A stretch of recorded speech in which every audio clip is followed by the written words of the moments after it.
జగిత్యాల జిల్లా మేడిపల్లి పట్టణంలోని వ్యవసాయ మార్కెట్ ఆవరణంలో గల సివిల్ సప్లై గోదాంలో 2 రోజుల నుండి గన్ని సంచులు కాలుతూనే ఉన్నాయి. అప్పటి నుండి అటు ఫైర్ సిబ్బంది, మున్సిపల్ కార్మికులు కలిసి గన్ని సంచులను చల్లార్పుతూనే ఉన్నారు. గన్ని సంచులు పూర్తిగా కాలిపోయాయి. సుమారు 9 లక్షల గన్ని సంచులను పూర్తిగా దగ్ధమయ్యాయి. సుమారు 9,07,527 సంచులు 70 లక్షల రూపాయల వరకు నష్టం ఉంటుందని అంచనా. ఈ రోజు ఎమ్మెల్యే డాక్టర్ కల్వకుంట్ల సంజయ్తో పాటు ఆర్డీఓ, ఎంఆర్ఓ, మార్కెట్ చైర్మన్ కోన గోవర్ధన్, కమిషనర్లు కాలుతున్న గోదాంను పరిశీలించారు. అనంతరం ఎమ్మెల్యే మాట్లాడుతూ గోదాంకు నిప్పు అంటుకున్న విషయం తెలిసిన వెంటనే స్పందించి అటు పోలీసులు, ఫైర్ సిబ్బంది, రెవెన్యూ, సివిల్ సప్లై, మున్సిపల్ సిబ్బంది ప్రాణ నష్టం జరగకుండా చూశారన్నారు.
2 రోజులుగా అంటుకున్న పాత గన్నీ బ్యాగ్స్కి మంట అంటుకోవడం వల్ల గోడౌన్ డ్యామేజ్ తిని గత 2 రోజులుగా గన్నీ బ్యాగ్స్ ఎక్కువ ఇన్ఫ్లేమబుల్ కాబట్టి పాప మా ఫైర్ ఇంజిన్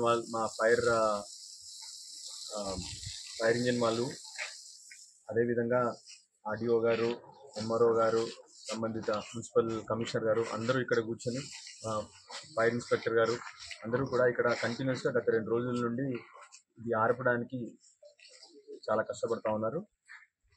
గన్నీ బ్యాగ్స్ ఎక్కువ ఇన్ఫ్లేమబుల్ ఉన్నప్పటి దానివల్ల ఇంకా 2 రోజులు అయినాను దగ్గర మంటలు ఆర్పలేకపోతూ ఉన్నారు.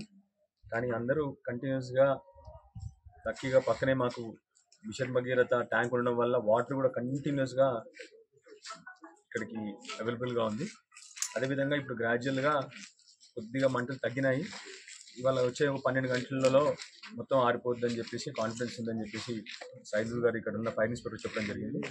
సో ప్రజలకి ఎవరికి ఏమీ హాని జరగకుండా, పక్కన ఉన్న గోడౌన్లో కూడా ఏమీ హాని జరగకుండా, పక్కన ఉన్న కాలనీస్కి ఏమీ హాని జరగకుండా అన్ని జాగ్రత్తలు కూడా తీసుకోవడం జరుగుతూ ఉంది. తప్పకుండా వచ్చే 12 నుంచి 24 గంటల లోపల ఫైర్ ఆరిపోతుందని చెప్పి ఆశిస్తాం.